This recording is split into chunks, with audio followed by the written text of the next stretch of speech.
Tama memandang Jeffy dan bertanya sambil mencibir, "Apa? Anda tidak mau menerimanya? Jika Anda tidak mau menerimanya, jangan salahkan saya karena tidak memberi Anda kesempatan untuk bertahan hidup."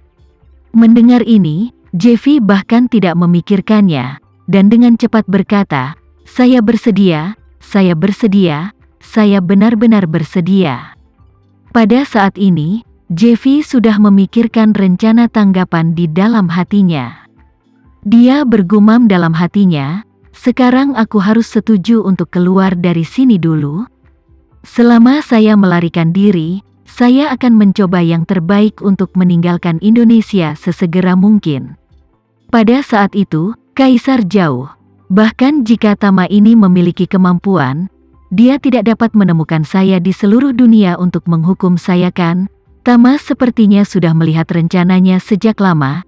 Dia tersenyum sedikit dan berkata, "Karena kamu sudah setuju, tidak ada kesempatan untuk kembali.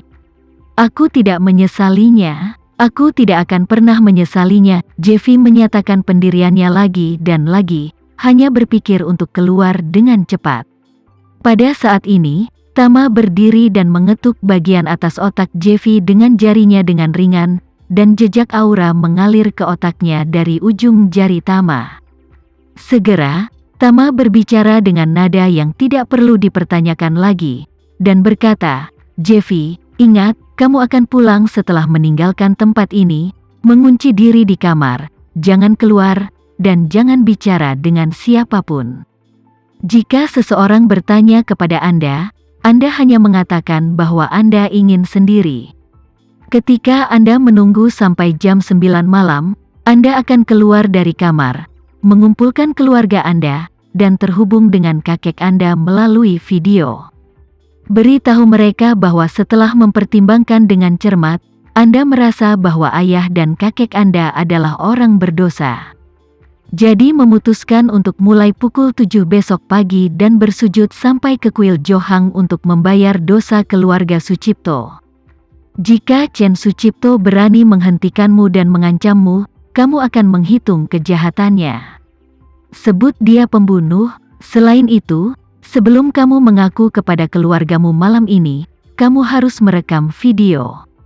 Setelah Anda selesai berbicara dengan keluarga Anda akan segera mempostingnya di platform video pendek untuk memberitahu orang-orang di seluruh negeri tentang keputusan Anda. Jika seseorang menghentikanmu saat itu, Anda akan dipaksa mati. Namun, saya bukan orang yang tidak masuk akal dan tidak simpatik.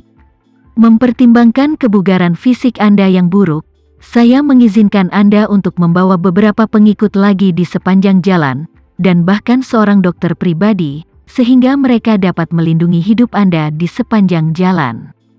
Aman, tapi kamu harus ingat jalan itu, kamu masih harus melangkah selangkah demi selangkah, dan kamu harus mengetuk dirimu satu persatu.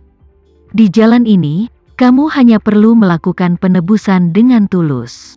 Setelah Anda tiba di kuil Johang, Anda dapat kembali ke Jakarta dan datang ke grup Houston untuk menemukan saya. Apakah Anda mengerti?" Jeffy pada saat ini, seluruh orang tampak sedikit lamban, dan matanya tampak sedikit cekung. Tetapi nadanya menjadi sangat tegas dan berkata, "Anda dapat yakin, saya mengerti segalanya." Sebenarnya, Tama sudah lama tahu bahwa Jeffy mengejar Gemma. Sejalan dengan prinsip kebebasan cinta, dia tidak ingin terlalu mengganggu Jeffy. Bahkan jika Devano menyarankan agar dia campur tangan sebelumnya, dia tidak pernah memikirkannya. Tama juga merasa bahwa setiap orang berhak untuk disukai dan disukai oleh orang lain. Selama favorit itu adil dan masuk akal, tidak ada yang berhak ikut campur. Tapi Jeffy salah, dia tidak memikirkannya sendiri. Sebelum dia mengejar Gemma, dia telah menganggapnya sebagai milik pribadinya.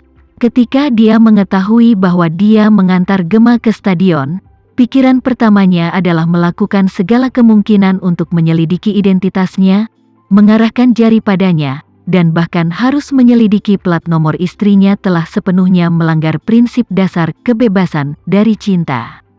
Karena itu, Keputusan Jeffy juga menjadi kunci tekadnya untuk menghukumnya.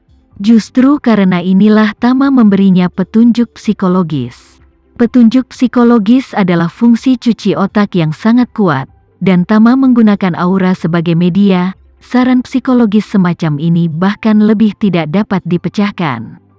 Tama juga tahu betul bahwa jika dia baru saja mencapai kesepakatan lisan dengan Jeffy, maka dia akan segera bertobat setelah meninggalkan ruangan ini, dan bahkan mungkin melarikan diri.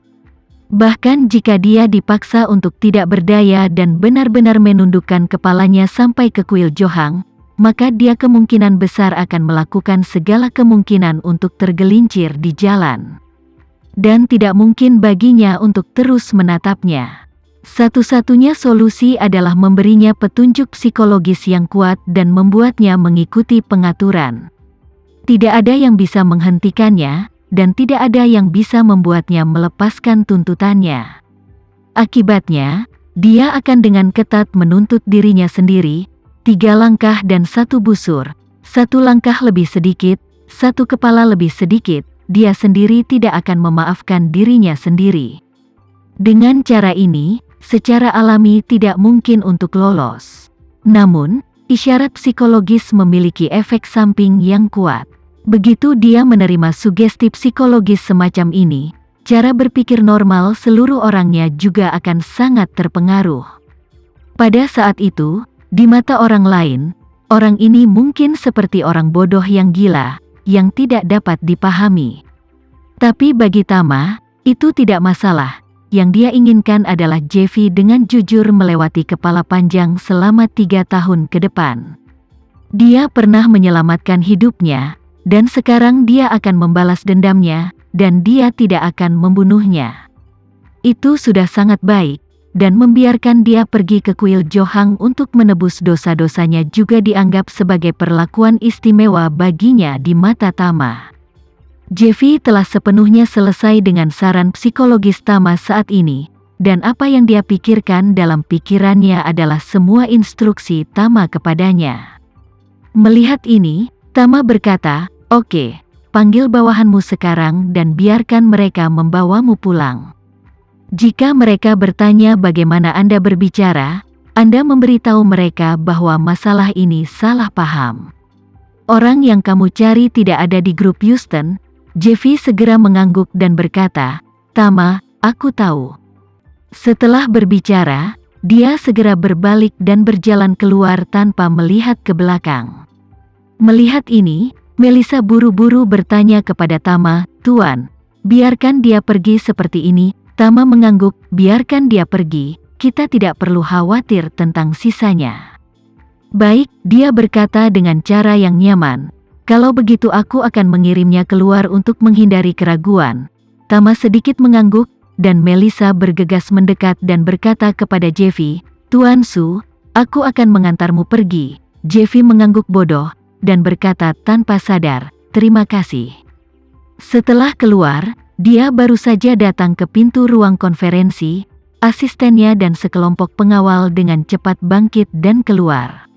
Asisten melangkah maju dan bertanya dengan suara rendah, "Apakah Anda menanyakan tentang informasi identitas ketua grup Houston?" Jeffy berkata dengan ringan, "Kali ini masalahnya adalah kesalahpahaman. Orang yang saya cari tidak ada di grup Houston. Ayo pergi, bawa aku pulang." Asisten itu sedikit bingung, tetapi dia tidak tahu persis apa yang dilihat Jeffy di lorong VIP stadion. Mungkin Jeffy yang membuat kesalahan sendiri, jadi dia tidak terlalu banyak berpikir. Dia berkata, "Baik Tuan Muda, maka kami akan mengirim Anda kembali sekarang." Sepanjang jalan, Jeffy tidak berbicara, tetapi duduk di dalam mobil sendirian dengan mata tertutup. Konvoi mengirimnya ke rumah tua keluarga Hadid. Jeffy berbicara kepada asisten sebelum turun dari mobil dan berkata, "Oke, kalian pergi untuk melakukan bisnis kalian sendiri, jangan khawatir tentang saya ingin pulang dan istirahat yang baik."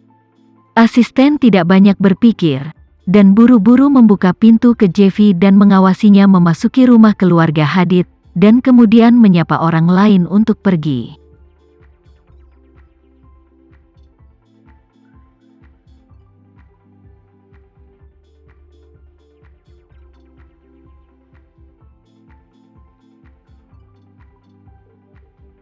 Sekian dulu ya video kali ini, kita lanjutkan lagi videonya di lain waktu.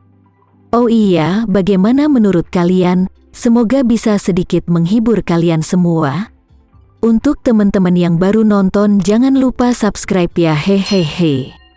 Dan kalau teman-teman ada yang ingin gabung langganan bisa langsung gabung saja untuk dapat fitur yang menarik dan sedikit membantu Mimin. Terima kasih banyak sudah menonton, sampai jumpa lagi, bye bye bye.